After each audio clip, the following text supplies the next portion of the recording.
Welcome back to Superior Sunrise. Like I said, a very special guest, Terill Ostrum. Terill, I want to thank you for being here this morning. I know you were there last night at the webinar, and I saw you early in there, and they said, Terill will be here, and I'm like, I have no doubt that he'll be here on time.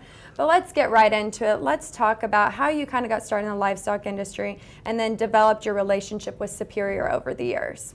Well, I was born and raised in Montana on the family ranch, and have been involved with it and on my own. Did a stint in California and then worked for a beef company after that. And now I've kind of come full circle and I'm back at the ranch in Montana and also do livestock brokerage myself.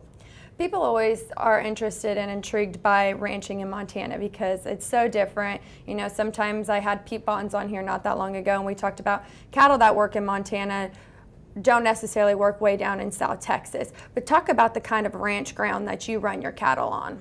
We're basically in the foothills in the mountain country, so it's rolling grass. Our grazing season is anywhere from 7 months of grass, 8 months of grass, and 4 or 5 months of hay, hay that we put up there locally.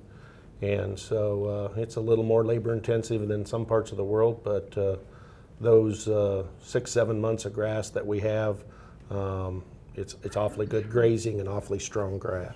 Well, you've got quite a few loads on today. Tell us about them. I have, it's a project that we planned on doing. We purchased the best bred heifers we could find, most of which came right off of Superior. We had the labor force and we went ahead and calved the heifers, and we're offering those first calf heifers back with calves at side. So, what do you think makes these group of heifers different from the others? I know you guys participate in some of our programs and you really see the difference, you know, in the genetics when you go to sell your heifers when it comes time for them to sell. Well, I think probably the biggest advantage is that we bought heifers that were calving in a tight window. Mm-hmm. So a lot of these heifers calved in 10 to 12 days. And so we're offering them back one group of F1 Baldies, which are hard to find.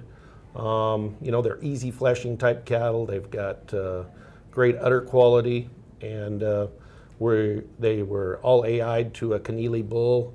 And so it's that tight calving window, reduced labor on our end.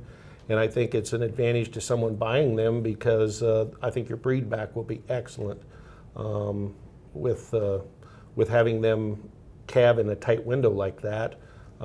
They should cycle back and really work for the guys on the other end. Speaking of advantages, what's been the advantage with selling with Superior? I think it's the exposure. I think it's exposure to a huge market where you've got over 5,000 to 6,000 buyer numbers. I think that's the advantage, is exposing your cattle to a huge market, working with that rep base. Mm-hmm. Once you get the attention of the reps, I mean, they go to work for you, whether they're repping your cattle or not. They're trying to sell the bred stock to their customers so that they can get that progeny back to put back on. So I think it comes full circle. Well, I want to thank you for being on this morning. It's always great to see you around there in the auction room, and I'll let you get back in there. And when we come back, another great guest. Don't go anywhere.